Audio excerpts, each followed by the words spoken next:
if you're grieving, if you know somebody who is grieving and you see them grieving, don't go up to them and say, I'm so sorry. Go up to them and say, congratulations. And when they say to you why, and say to them what I said to you just earlier, that you have the privilege of loving so deeply that you feel this. That's really a blessing. So congratulations for living your life that way. Grief is not a problem to be erased. It's not an issue to be solved. It's not something to pass through. It's something to celebrate.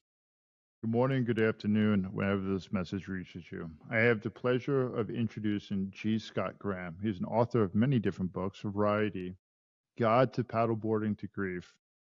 I found him on Podcast, and he has a bunch of different topics. And I was like, one of the topics that stuck out to me was the gay community. I have not had the privilege or honor to be able to talk to a person from that community on this podcast. And it was the reason I found it to be interesting is that we all have secondary or thirdary issues that comes with being able to talk or feeling silenced. So how are you doing, Mr. G. Scott? I am doing well. It's good to be here, Will. Thanks for having me. Well, thank you. Thank you for responding so quickly to when I reached out to you. I found it to be a pleasure to actually read a person that is a man of multiple culture. I am. I am. I have been described. Somebody described me as a Renaissance man when they were talking yesterday and introducing me. And and I have a friend that I work with. Her name is Cindy Hollis, and she describes me as dogs. Be quiet. She describes me as a placenta of information, which is an interesting topic or an interesting label. Well, placentas does have a lot of nutrients and a lot of and it does have a lot of added value. And if we didn't have that, we wouldn't have humankind. That's yep, yes. I think she actually misspoke that, and this is how she dug herself out by, saying, "Well, now that I've said that, yeah." So before G and I got on, Mr. Scott and I got on here before, we were talking about, and this is interesting. This we'll actually get into later on the topic of. I said I don't know much about the gay community, and I was talking about in my class the LGBT, and I said this isn't my first language, so please give me grace. And he kindly said this is not their first language either. And then went into oppression from like the Irish over here in New York to other things. And it's going to be a great conversation. All right. So where would you like to start? So tell me about what got you into learning about a bunch of different topics. Man, it's been a plague as well as a blessing. The plague part is when I went to graduate to undergraduate school. Hold on, the dogs are going crazy. You're good. Um, this is life in rural Vermont, right? So when I went to undergraduate school, I had so many different interests. I graduated from high school early because I was just really, it's going to sound arrogant, smart. Finished it up really early. Went to college. I was in college when I was 17, and I got stuck. I switched majors like 7 times. I was there for like 8 years in undergraduate school, and I went to school in the summer. My parents were like, "We don't know what's going on with him." People would say, "What's happening with your son?" They're like, well, "We have no idea." "What's he studying now?" They're like, "We have no idea." And I had so many credits. By the time I did graduate, I had enough credits for 2 separate bachelor's degrees. Um, that's crazy. And so I've always had this interest in all kinds of different topics, and I feel like I have a voice too.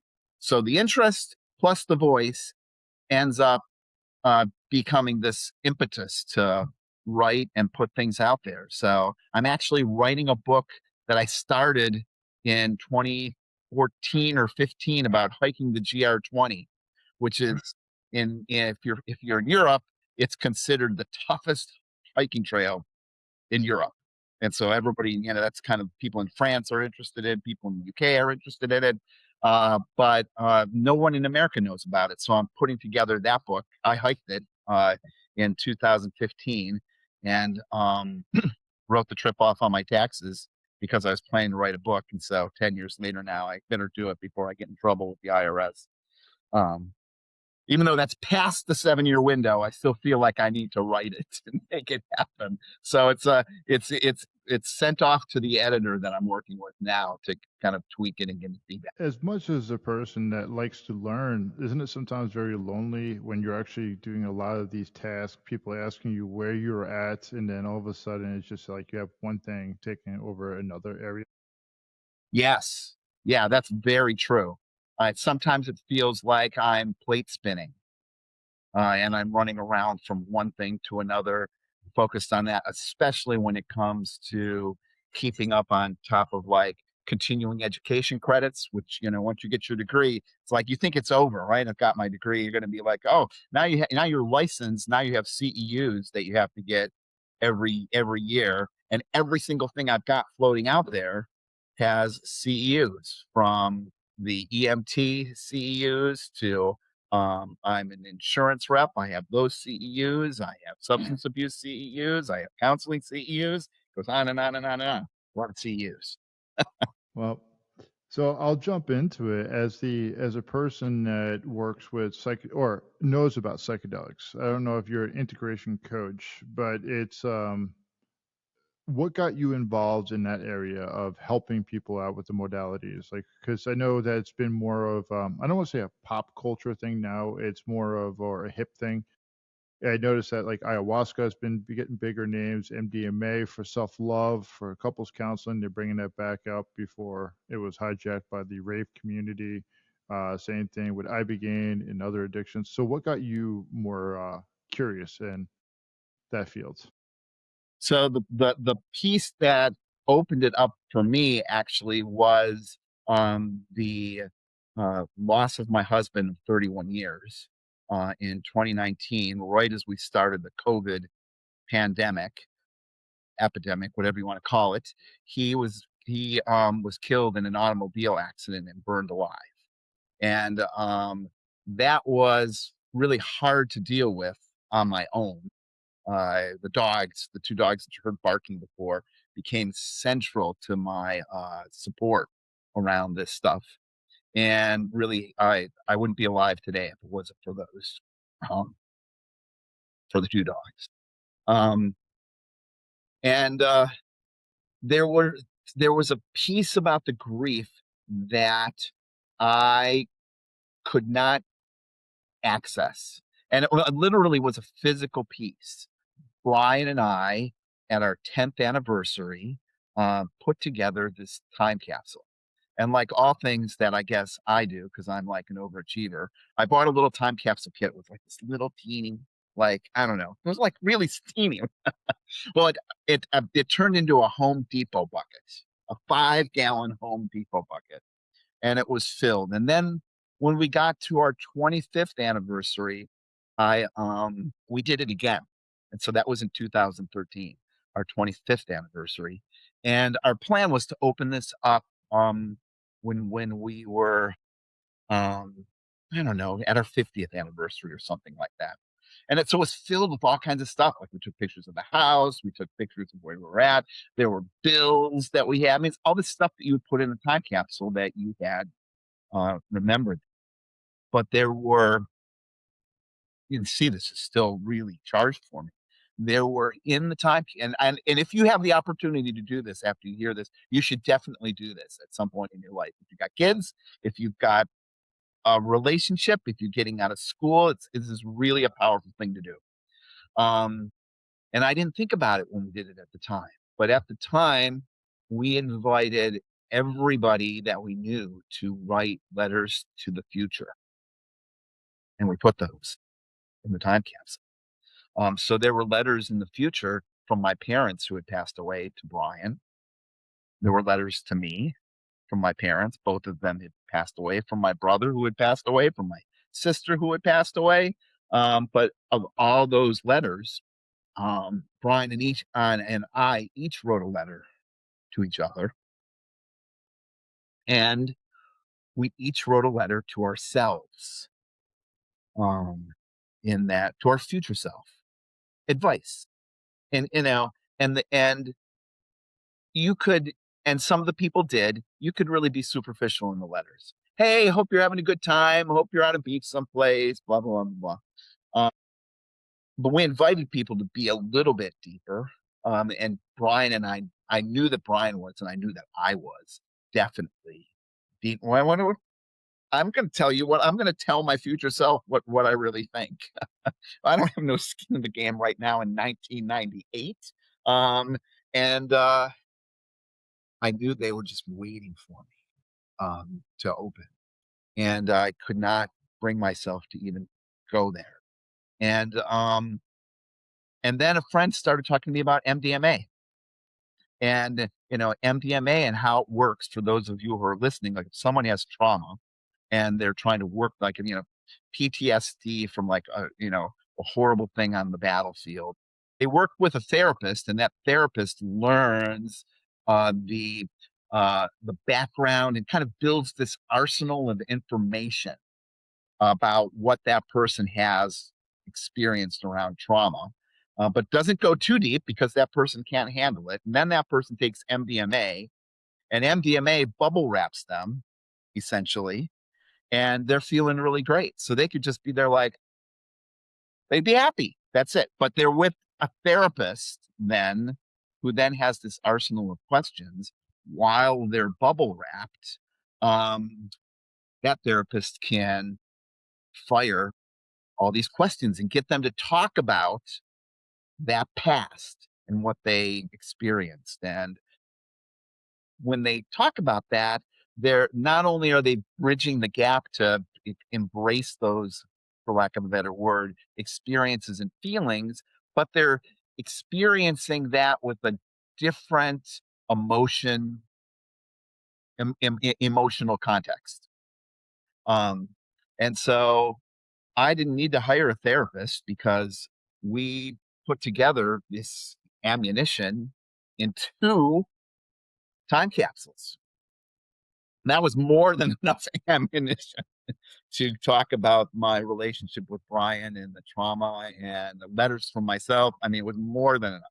And so I reached out to an EMT buddy of mine, and said, I want to make sure I'm safe.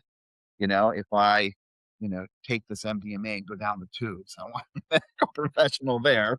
And so he was great. He came out, hung out with me, while I took the MDMA, cracked open the time capsules, and then what I committed on to do before this all started was that I was going to read all the letters out loud. That way, there was no, I couldn't just, gloss over it, right? It really had to be in the forefront. And that was really a pivotal event in my grief journey, which is still going on. It's not like it wrapped up all my grief, but it allowed me to go someplace that I couldn't go before. Um, and they had haunted me. They were up there in the in the attic for years calling me, and I couldn't even talk. I couldn't even talk like this without starting to cry, because I knew that they were loaded with like huge emotional content. And so wrote. I did a number of blog entries about that, and then I wrote about it like 6 months later, 9 months later, a year later, on where all this stood. And so that was the gateway to psychedelics for me. And then I thought, well, if this is true, then maybe this other stuff is true. And you're right, Will, when you say it's kind of like this pop thing. There's this potential psychedelic wave coming across the country. And I thought, when this comes, I want to be ready for it. So I've written 5 books now on psychedelics. Um, the MDMA book. I wrote a book on preparing for a psychedelic journey and integrating the psychedelic journey. And I wrote a book on engagement. That's really important. Otherwise, it's just like you might as well take a psychedelics and go to a concert. You're there to work. And that, the time capsules create an engagement for me. And the newest book is I've created kind of inspirational readings, like 100 of them that you can read as you're getting ready for the psychedelics and read afterward to kind of guide your thinking into application. Because it's not the psychedelics that are the magic tool. It's just the tool that's out there. It's just a tool. It's what you do with the tool that's important. One of the things I've learned from my own mental health journey is like if you take antidepressants or anti-anxiety or even psilocybin, MDMA, when you are able to actually now engage in those emotional charged contents, you're able to sit there a little bit longer. It's helping you be able to be exposed to it, realizing that the physical heart competitions of like pounding, you start to feel like you're anxious or you feel like you need to pull away or the shame. It allows you to, and the way I explain it to people is if you look at like almost a pH scale, 0 being the lowest, 1 being the lowest, 14 being the highest. 14 is basic, 1 or 0 is acidic, and you want to be neutral about 7.1, which is be water. And what it does, it actually limits or it throttles down the emotional swings when you're able to now start to process it. And as you were sharing your story, I was thinking about, so being a gay man at that time in the 1980s, 1990s, 1970s was not a very forgiving time. It is not a time like today's day and age. Like I was having a conversation with my buddy probably about a week and a half ago, and I was like, I think fucking RuPaul is actually that dude is a fucking stellar human. He's kind of like a hero for the gay men. He really faced a lot of prosecution from his own cultural background to really pushing for the dregs and people to be okay with it in the community. So when losing Brian, I'm pretty sure like you met him, you guys were together for a very long time. That love, those struggles, that suffering is a huge loss to you because it's very different than the instant gratification or the gratification that we're living in now, where you have had to. I don't know if you had to hide back in the past, but to be able to have a real relationship with a person of the same sex it would be difficult in my eyes. It was really difficult when we met, and there were times where I remember being threatened. I remember I was with a friend in this was before I met Brian, but this is really a descriptor of the times. I was with this friend who was in a mall. Back then, we had malls too. We didn't have Amazon, and we were walking through the mall, and he was, I don't know, he was a little flamboyant, and he was looking at something in a window, and some kids, I don't even remember who they were. They followed us out from the mall, and they had brass knuckles, and they were, carrying on, and they smashed the side of my car with the brass knuckles, put a dent in it. It was not, and people were in the parking lot while this was going on too, and nobody came to say anything to our aid while that was going on. There weren't any Karens back then. I mean, maybe these guys were Karens in their own way that were uh, out to do that. But part of the reason that we uh, did that big thing on our 10th anniversary was that here in Vermont, there was debate at that time that, should gay people be allowed to be gay, lesbian, that was, and should same sex interested people be allowed to get married? And Vermont was the first state to pass that.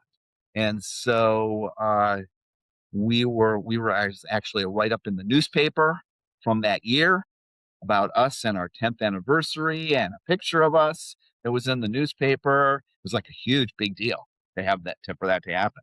And that was in the time capsule too. I mean, really, those things really brought me back to that part of our life.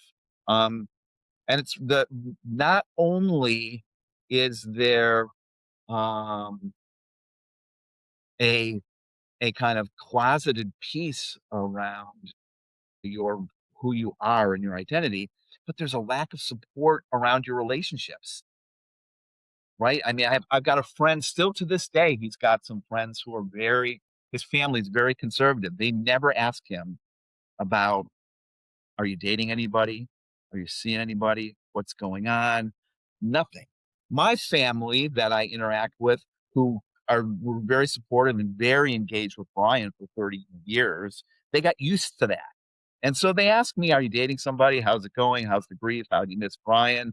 But typically people don't ask that stuff because it's like you're not seen as a real couple almost.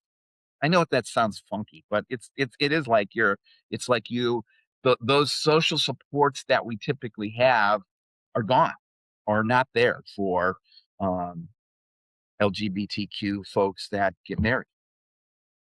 There was a guy. So when I was engaged, about to get married, my ex-wife, my fiance at the time, we flew over to Ireland, and we had our dogs being sheltered.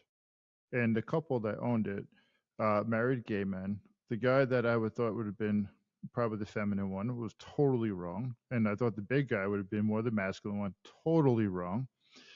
And I remember like worried about my dogs, and I was like, "Hey," he pretty much told me, he said, "Will, shut the f up. If I need you, I'll let you know." And I'm like, "Who the hell's?" I'm like, "You know what? Fine, he has it."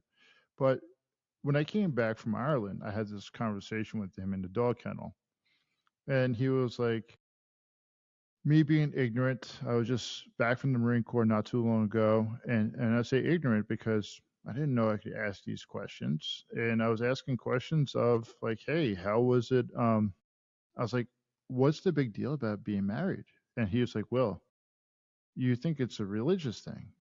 What happens when my partner at the time?" He said, "If he gets sick, I can't see him. I don't have legal custody over it." And I'm like, "Oh." So it's way more than what I thought it was. And and the more that he allowed me to ask him questions, because I was coming at it from a place of curiosity, not as a place of you're wrong, you're wrong, you're wrong. I'm like, hey, tell me more. And the more that he told me, I was like very taken back because these are the things that I'll say I'd never actually thought about. Being a straight white guy, it's something that we don't really think about. A lot of the rules here in America have been based off of white straight Christians, and it's interesting about how between education and conversations has been able to change. And Yeah, it's interesting. When you were talking about that, I was thinking about Brian and our taxes, specifically our finances, because we we had those barriers also, and gay and lesbian couples used to have to go through all these hoops. They'd have to like appoint power of attorneys, appoint healthcare power of attorneys. They'd have to do it multiple times in case their family fought it, and all these things. And but once we were a civil union, that stuff went to the side. But Vermont recognized us. It became a nightmare. Vermont recognized us as a married couple, and the federal government didn't recognize us as a married couple.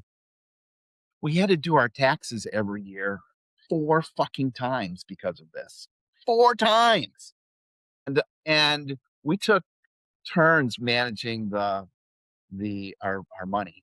And it was Brian's turn, and he was just set up with it. And he came up to me, I think it was in 2009 or 2010. He's like, I've had it. I fucking had it. I'm not doing our taxes 4 times. And this is what we had to do. I had to do my tax on the federal level as an individual because we weren't recognized as an individual. Brian had to do his taxes on the federal level as an individual, but in Vermont, we're recognized as a married couple. So we had to do a third federal form as a married couple because that's what Vermont based its taxes on. And then we had to do the Vermont taxes based on and so this was before Obama and the Supreme Court made the gay and lesbian relationships recognizable on the federal level. This is like 5, 6 years before that. He came up to me. He says, "I'm not fucking doing it anymore." He says, "I don't care if we go to jail." He said, "I don't care if they come to the house." He said, "It's not right. I don't care. It's bullshit." And so, one of the hallmarks of our relationship was that you know, we were in it together. And so I said, yes. I was like, all right, I'll sign the taxes to the federal government as a married couple. And so for years, and before it was even recognized, we were filing our taxes illegally because, I mean, that's just ridiculous to have to do it so many times. And so we did one as a married couple and then did the Vermont one and was done. Easy peasy. Um, but it was a big burden before that. And then of course we were at risk of going to jail. So the aspect that I love to touch about in the podcast is the mental health area is actually not being identified as a married couple as while you're married, not being identified as humans because it's like, well, we don't we don't want to actually play ball. It's like here's all these extra barriers and parameters that could be looked up as are they being set against us or are they just have not actually are they archaic, and if they're archaic, why are they actually not moving a little bit quicker? Why is there so much penalization? Are they just trying to get money out of us? Are they just trying to shut us down? And then this stuff does not actually just stop in one area. It bleeds over into other parts of the relationship where if you and Brian were married for a very long time, in realistic eyes, it's well, it doesn't make it easier for you to. If you guys are now in the paper, well, you can look at the paper and say, wow, we were one of the first people to actually get married as a gay couple. This is fucking outstanding. But then it can also emotionally charge of these fucking cocksuckers. They don't want to actually identify me as a friggin' married couple. This is some bullshit. Yeah. Yeah. Sorry for the Even language. even as recently, I'll tell you, well, even as recently, we celebrated our 25th anniversary. We went to Disney to celebrate our 25th anniversary. And it would turn out to be a really great time. But there were some bumps along the way. They have these, lots of people go to Disney for their wedding and shit like that or their honeymoon. And they had this package with two coffee cups in it. They were like Mickey Mouse coffee cups. There was a black one for Mickey Mouse for him, and then there was a white one for Minnie Mouse for her. And it was in one big package. And I'm like, well, I want two hymns. I don't want a him and her. And so I got the package and brought it over to the checkout piece and was like, I just want to take one of the black mugs from this one and put it in here because I want two black mugs. They're like, why? I'm like, because I'm here with my anniversary and with my spouse and we're doing this piece. That's not allowed. I'm like, I'm not buying two. They were like, it's like it wasn't a small crowd of people that were spectating, but we were going back and forth on this. They ended up calling the manager, the assistant manager. There were like three people there because they were like, no, you can't do that. And I'm like, I am not, I am doing that. And they let me do that. And that was, but that's a battle. They're fucking mugs, right? They're coffee cups, right? It was a battle. I'm pleased to say that we went to Disney a year later, and they no longer had anything packaged. They had all the mugs separately on the shelf, so you could get. I was like, I poked Brian. I'm like, we did that. We did that. Somebody probably went to some meeting and said, you wouldn't believe what happened. And then somebody was like, well, why are we putting them together anyway? Let's just put them out separately.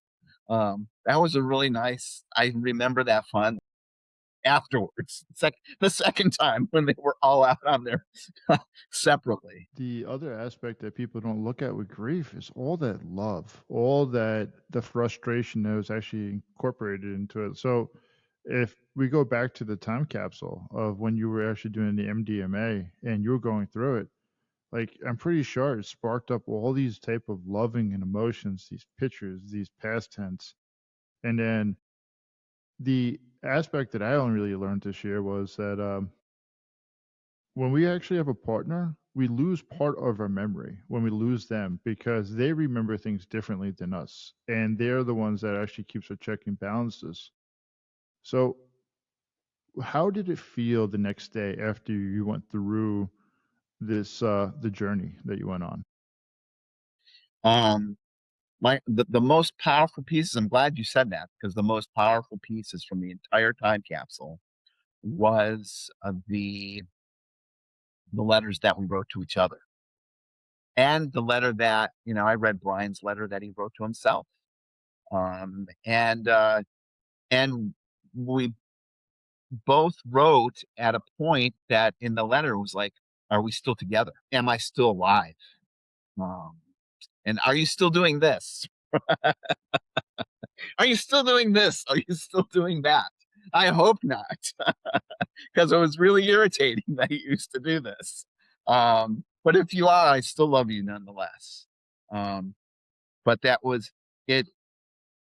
The bubble wrapping allowed me to integrate that and access that.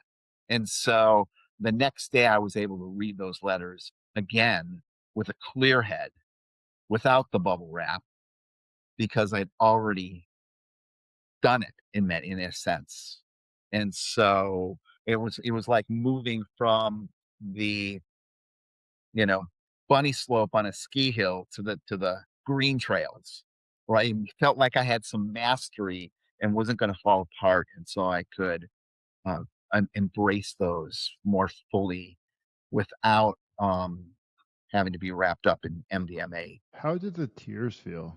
Like, I know how we can say they physically felt, but actually when you were processing and you were crying, 'cause I know when I actually went through my own mental health journey and I did it for well, guided for about 13 weeks. I did a residential program. And how did it feel to actually have those the tears of sorrow, the tears of joy, the tears of love, and the tears of pain? It felt, yeah. I think the you. I really liked what you said earlier, where you were talking about this like alkaline and and acid piece. That there's this piece in the middle of 7.1, Correct. right? Water. Right, and so often, what happens is that, that those tears come and they're there, and if you're really present and genuine and authentic, it's 7.1. But if you're like, uh, regretting the past, and all this other stuff, beating yourself up about the past, chiding yourself about the past, all this other bullshit that's in our heads about the past, that it becomes more acidic, right? And so those tears are there, but they get hijacked by these regrets, and the or those tears are there, or you're worrying about the future or the law. What am I going to do now? Yeah, we had a great time, but now look at me. Look at what I got now. Fuck, I'm never gonna find some. It's gonna be on and on and on and on. And so it becomes more alkaline as we're doing that stuff because it gets hijacked in that direction. And so it allowed me, I think, to be more fully present and experience the depth and the loss without the other bullshit, without the I wish I coulda, shoulda, this thing should have happened, any of that other stuff that was potentially there. Um, didn't happen, which was that's you think about it, that's really what was preventing me from tapping into the time capsule in the first place. It wasn't the content of the time capsule. It was all the other bullshit in my head around the content in the time capsule that was hijacking me, and off I was going. And so I ended up not getting hijacked and was able to really be present with that. Yeah. So, well, I'm actually going to hijack this and switch it up a little bit. As a person that, Hijack away. Hijack away. as a person that struggled to be tied down in academia, what actually allowed you to be able to be hijacked, or actually not hijacked, but actually be held down. Not held down is the wrong word. To be able to make a solid decision on Brian, what actually allowed you to fully love and commit when back in academia, it was, I know they're two different things, but you also like, maybe I like this, maybe I like that, maybe I like this. What actually allowed you to fall in love? Most people think that enduring relationships are about falling in love, and it's not. They're not. Enduring relationships are about commitment. At its core, it's about commitment. Because honestly, during our 30 years together, um, I fell out of love with Brian. He fell out of love with me. Honestly, that happened. And we had to make an effort to fall in love again with each other because we were committed. And that happened right after we were civil unions, one of those bumps in there. Maybe it was, so maybe the 12 or 13-year mark was, we were it was we found ourselves really distant from each other. And there wasn't passion, and there was but we were committed. And so the options were fix it or live a life of awfulness. No passion. No, we had decided early on in our relationship that we were not going to give up. Period. And if that meant we talked a lot early in our relationship, like, you know, if you got in a car accident and you were, unable to walk, so you had no feelings from the waist on down, and we couldn't have sex, what in how we defined it, what would that be? Would that end our relationship? Would we open the relationship up? Would I, and it's easy. It's easy for you folks for listening to this. It's easy to be like, well, of course, if somebody lost their leg, then of course you'd be there for them. But you take another step on that and say, well, yeah, what if somebody, um, uh, suddenly came down with PTSD? And would you still be for them in the same sense that you would be for them if they lost their leg? Well, suddenly people lose all their compassion when it comes to PTSD, anxiety, depression, alcoholism, addiction, right? It's like shape up or ship out, right? You would turn to a person who lost their fucking leg and say, out walking or get out. Because I wanted a person I signed up for a person who had two legs and now you only have one, right? And so I signed up for a person who was, had their shit together, and now you're an alcoholic, and what? I have to get rid of the alcohol in my house? Fuck that! Get out! That's what? That's crazy. But people do that all the time. It's like emotions are, something that we kind of tolerate, but not really. And so we early on talked about this commitment and being there, and this idea of having each other's back no matter what. And every single time that taxes thing tested that commitment, right? So yes, let's all go. Let's go to jail together. All right, I'm in. I'm in. Wherever we're going, whatever it's fucking doing, I'm in. So one of the episodes I had way back, probably about a few months ago, it was talking about intimacy, and we were talking about men with intimacy. A lot of times, especially with straight men, I don't know how it is as far as you guys as well. I want to say you guys in the gay community. I don't know how it is as well. It's like physical intimacy is a huge deal. That's how we transfer a lot of our emotions or a lot of our feelings towards somebody. Like we'll do stuff around the house. And what it sounded like was actually reevaluating how do we show intimacy and actually being able to connect a little bit deeper than it is just for the guy can't have sex with you. You and your husband weren't able to have sex. Like, what does that really look like? What is that? Is that actually the end all be all? Is there going to be a way that we're able to show each other love differently? When I look at like how mental health is actually being really hijacked, or not hijacked, that's the wrong word, is really being driven by our emotions. And if we don't know how to name our emotions, we don't know how to express our emotions, we don't know how to really be able to get within it, then the emotions are going to be the one driving the car and we're along for the ride. And if the only way that we know how to be able to get close to it is by physical, I feel like it's actually a huge part and kind of plays into what you were just saying. Oh, absolutely will. And it's just as true in the gay, it's probably twice as true in the gay community, because there's two men that are involved. There's two men that are involved in that piece.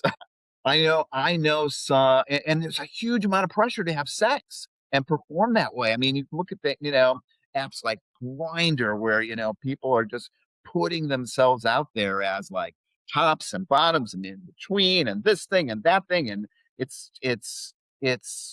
hugely sexually driven in the gay community.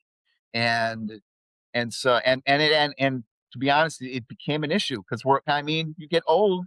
This is the truth for guys, right? Hmm. Things are not going to be working like they were working, whether you're gay, straight, bi. It doesn't matter what you are, and things are going to change. And so you have two choices. You can either ignore it or do something about it. And we, like always, just like with the taxes, just like with getting civil union, there were some bumps around that with family members. Just like those stupid fucking mugs at Disney World, we had each other's backs around those things and said, "What is it?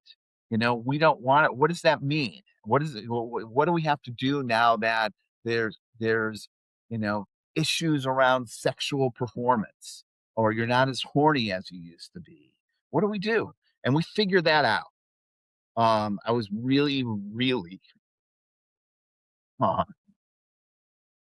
lucky that we can, because you can be a person that wants to figure it out, but if your other person doesn't give a shit and want to figure it out, then you're up a shit's creek, right? You both have to want to figure it out and be committed, and that far outweighs everything else. Even what you're interested in, right? You get together and someone says, "Well, I love this person because we're both into hiking." Or and what happens if that person can't hike anymore, right? I can't hike anymore. I've had two knee replacements and a hip replacement. Hiking is not on my things to do much more. So I'm paddle boarding, right? You have to figure it out. You either figure it out or you stay stuck. Um, Brian hated hiking, and he drank a lot. He smoked cigarettes, and he drank a uh, a liter, one of those big, ginormous bottles of Coca-Cola, like, every day. Yeah, and so there was no way we were gonna go on a hike for any of these things. Um, and so what we ended up doing, and I it's we have to figure it out. You have to sit down and say, how do we make this work? And so what we ended up doing was doing these 7 to 10-day canoe expeditions. Up in Minnesota in the Boundary Waters was the first one that we did. Then we found one over in Maine on the Allagash Wilderness Waterway. And I mean, we could put a shit ton of Coca-Cola in the canoe. Um, and so we had Coca-Cola, cigarettes, a canoe, and we went. It wasn't hiking, but we were outdoors. We were camping in a tent. We were cooking over a fire. We figured it out. We didn't say, well, you have to be this way or you're out of here, right? I was a vegetarian when we first met. I'm not a vegetarian anymore. Um, that switched sometime along the way, right? So, and same thing can happen, right? Everything changes. Everything. You have to just so if you base your relationship on something that's dynamic. We both love Star Trek. I don't know. We both love horror movies. Boom. What's going to happen when that changes? It's going to change. So what all I hear is communication, communication, communication, Collaboration. collaboration, and communication. It's Where was the pivotal point where you guys were able to start learning how to communicate effectively? and be empathetic. There were multiple pivotal points. Was because just when you think you get tested around, the canoeing piece, then there's a piece about, you know, sex that you get tested on, right? And then you and so it really required us um us to really stick in there, and be and not give up. And Brian, I will never forget. Oh, he was so pissed one time, because we agreed that we were in it, we were gonna work it out. And Jesus Christ, I was the one that was like, "We're never gonna hold the relationship hostage. You better promise me that you're never gonna hold, we're never gonna hold the we're never gonna say, maybe we shouldn't be together, blah, blah, blah, blah, blah." And so we remember really talked about that. I'm like, "Yes, we are committed. We're gonna do this." And guess who the first one it was that said, maybe we shouldn't be together? It was fucking me. He was so pissed. I remember him pointing at me. He was like, "You said we wouldn't fucking do that, and you just did exactly what you said we weren't going to do." Um, and we had to hang in there and work that thing out. And so it's, it's, it's, it's, you want to think that there's this one pivotal point that's going to happen and off you go. But really, it's about constant corrections because everything's always changing. Speaking about everything always changing, when you started to learn how to grieve Brian and then also grieve G. Scott plus Brian, how how was that influential as far as your pursuits and then also your other relationships with your families and your friends? How was that when you started to be able to grieve your old identities because it's you, him, and both you guys together? Yeah, it was, one of the pieces that came upon early, and I feel really shitty about this, and I've confessed this. I should be done confessing this, but it's really an awful thing that, uh, I was trained as a psychotherapist that this is how grief is. Right? I mean, it was like Elizabeth Kubler-Ross, stages of grief, anger, bargaining, depression, denial, blah, blah, blah, blah, acceptance. Everybody goes through this. And that's not how it is at all. It's not fucking how it is at all. And so I think about all the people that I put through. I mean, we even did this. This is how fucked up it was. We even took this. I remember doing this. I used to work for the Department of Corrections, and we had people that had, addiction issues with the Department of Corrections. And we said to them, you need to go through the stages of grief because alcohol was your best friend, because heroin was your best friend. You have to grieve that identity. So you have to go through anger and denial and stuff. I can't believe we did that.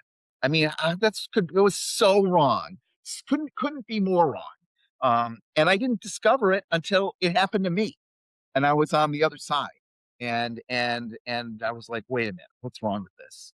Um, I have a friend who had to, um, I mean, basically, she had to kill her son a couple months ago, because he was on life support. Um, and she's, his mother. Um, and he's like 30 years younger than her. And I mean, talk about awfulness, awfulness. And since then, she said the same thing. She was like, "Oh my God, you're right." She had other losses in the past, but not nothing that as big as this. And she's like, "There is nothing." I said, "You just have to be when the grief comes up, you know, keep it." I didn't use this, but I'm going to steal this now. It's my will analogy. You have to keep it neutral and not make that grief alkaline and not make it acidic. Right in the middle, 7.1, as it is, not as you would like it to be. And yeah, that was a big learning process. I'm not sure if I answered the question, but I certainly answered a question. So you answered quite a bit of it, and so the question I'll kind of circle it back to is, you mentioned addictions, which wasn't the thing with you, but it also what you learned in the DOC, the Department of Corrections.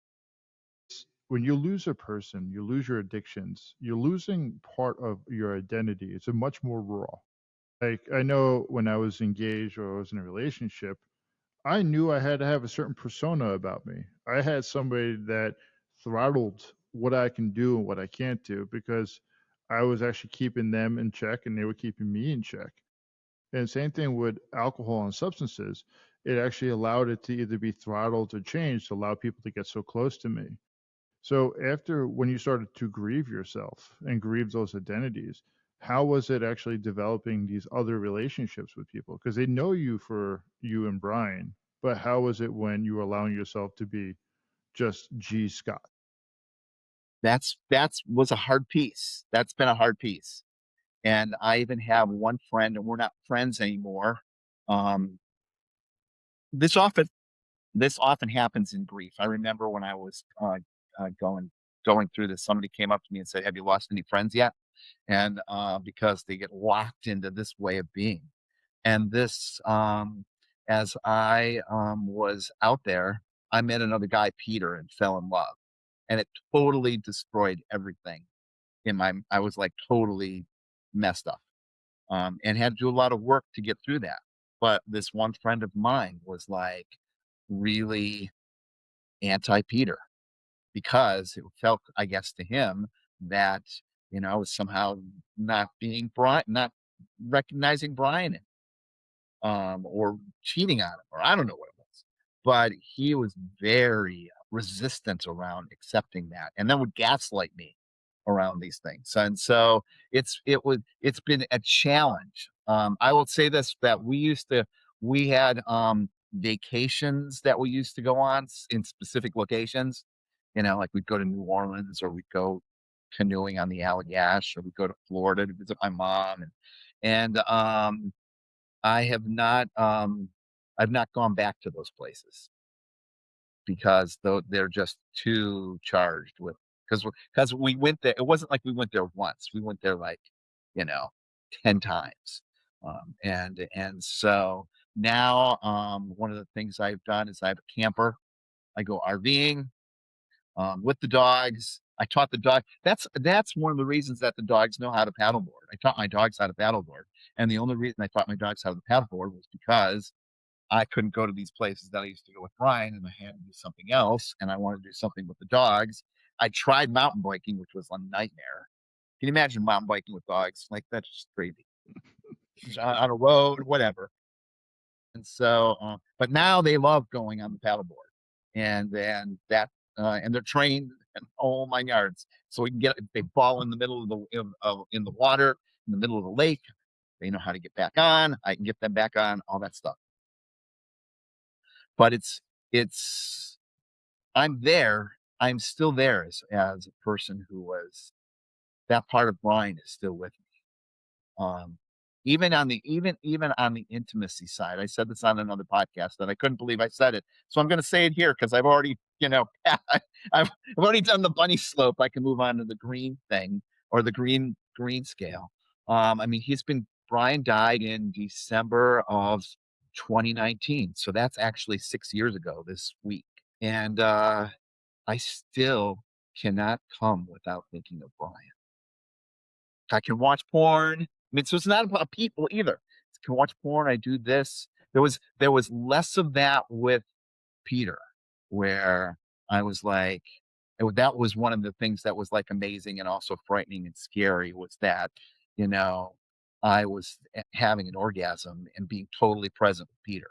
I didn't have to imagine Brian in order to have an orgasm. But yeah, even, you know, today, if I'm like jerking off, I end up quickly thinking of Brian at the very end. Boop, boop. Yeah. So what people don't realize, and I don't say people don't always, a lot of times people think it's just a physical thing. When you have a more of an emotional or mental, like emotional relationship with a person, you get tethered to them, even in your sexual being. Yes. Yes. And it's if you're like, there's men that are like this, and I know a few that have a hard time actually getting off, whether with a partner, and but they'll get off with somebody that they actually truly love, and it's a very different type of relationship. Yeah. And what I was actually going to ask you, and possibly have you something to percolate on, I do this around one of my friends' dads. I call it my living day. And a lot of times it used to be a plateau that dropped down because it was a very hard day. Try doing something outside your comfort zone on that area. Do something that you normally wouldn't do. Like I started to go to plays. I went to the symphony. I actually fell in love with the symphony, believe it or not. I started to go to things like painting and other areas that I was very uncomfortable or unfamiliar with because it was very foreign to me. I would highly challenge you to think about around his anniversary is to live a little bit for him. And living is not just surviving or going through the motions, but actually being more in the present. Mhm. Yeah, and being more in the presence is this piece of being like water, 7.1. And yes, and it's interesting because holidays, anniversaries, they hijack our emotions, they hijack our time. Places, smells, sound. Like I'm pretty sure people that are listening to this, when you smell like a burning body and you actually remember that, oh, I remember where I was. Or you're you're seeing, like for me sometimes, and I've actually said referenced this many times, seeing a pothole sometimes will trigger me back to a place that had IEDs in it. But then I have to say, thank you, Will, for protecting me, and give myself a pat on the back to be able to say, yes, you brought me back there. What you were doing is actually helping me survive. Or hearing certain songs remind me of past exes. And I'm like, this hurts, but I am super grateful for the opportunity to have spent that time with that individual. Even though that we're no longer together, I've been privileged to know that individual that deeply. Yes. Yeah. We did that when you said songs. When all of our vacation places, we had like 5 of them that we went to, like Disney and New Orleans and other places, all had soundtracks that we had put together that we was specifically that we listened to when we were on those vacations because it was like, that'll be this was the thinking at the time. That'll be fun because at some time in the future, then I'll hear that song and I'll be instantly back to that vacation spot because we don't listen to those tunes outside of that specific vacation. And and now those tunes are there every when they come up, I'm like right back to, some place that we used to go to in New Orleans or some place that we used to go to at the beach or some place that we used to go to in San Francisco, playing backgammon on the roof and watching the clouds roll, the fog roll in at the Golden Gate. It's a very interesting it's an interesting thing. Like a friend of mine, Chelsea, just chimed in. She said her ex-husband used to smell lavender. He used to have a lot of lavender candles. So when she smells it, it's like a boa constrictor around her heart because it hurts. And it's like these physical responses or these emotional responses. And one of the things I remember learning from the psychedelic retreat that I did back in May, I was doing a psilocybin, and the person that was facilitating it, he was a corpsman. He spent, I think, 6 years with the Marines, and then he spent it with the Navy, and he spent it with the SEAL teams. Really nice guy. And when he talked about the tears under a microscope, the tears actually from sadness to happiness, they have a different shape. And one of the other areas that really hit home is like when we start crying, we want to wipe them away. So that we were taught at a young age to hide them. But when we're able to allow them to feel them, allow them to taste them, it, it changes it. So like these memories, these songs, these soundtracks, to could charge us back to a place where, oh, I remember driving in the car with a hot sunny day. He farted next to me. Oh, that piece of shit. He locked the windows too.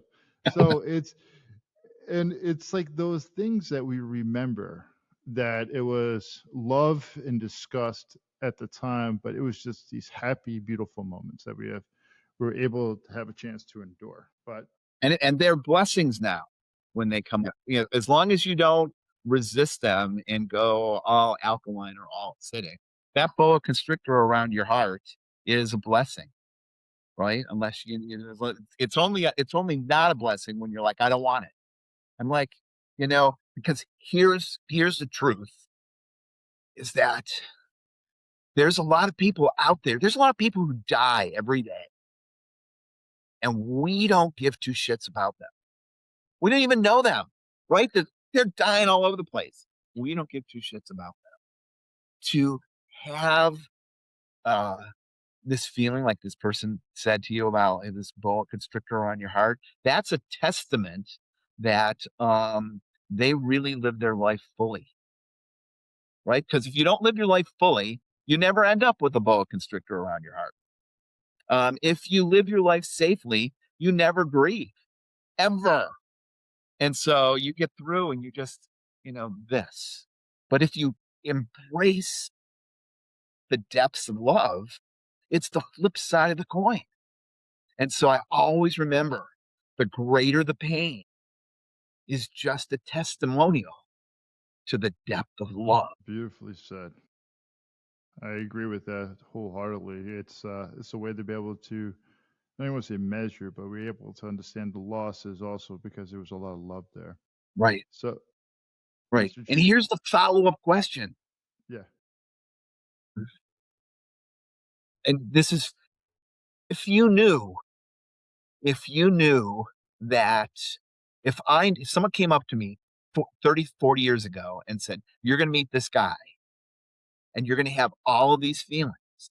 But then after that, you're going to have all these other feelings because he's going to be gone. Would you still do it? in a Otherwise, heartbeat. if you don't, you're going to miss out on all these feelings. You're not going to have the grief, but you're going to miss out on all these. The grief I feel is absolutely worth it, without a doubt. I would definitely do it over again. And I bet my friend who had to unplug her son, if somebody said to her, if you could have that relationship, avoid that relationship and avoid the pain, or have that relationship and have the pain, I totally know she would say, I'd have that relationship. But the pain is worth the price of admission. The love, the love, the pain. I don't think there's, you know, I think the difficult part about with the pain is untangling it, untangling all that love, all the sorrow, all the loss, by being able to be realize it was just a privilege to be able to experience it twice. Yeah. Yeah. It's I usually like to keep these for about an hour, and I know we got into some good stuff. I really am appreciative of what you had to share. I have a question. What is the message that you would like the listeners to hear from you? Boy, yeah, I've said this to many people over and over again, and that is, if you're grieving, if you know somebody who is grieving and you see them grieving, don't go up to them and say, I'm so sorry. Go up to them and say, congratulations. And they're going to look at you strange when you say that. And nobody else will have said that to them. And when they say to you why, and say to them what I said to you just earlier, that you have the privilege of loving so deeply that you feel this. That's really a blessing. So congratulations for living your life that way. It's something to be. It's grief is not a problem to be erased. It's not an issue to be solved. It's not something to pass through. It's something to celebrate. Did you write a book on grief? 5 of them. I appreciate it, and I'll make sure that I get some of the book titles from you before when Mr. G. Scott, Gnostic Scott. It was an honor to have a conversation with you, and I hope to have another one with you sometime soon. Thank you. I look forward to that too, Will. Thanks. How do you think that went?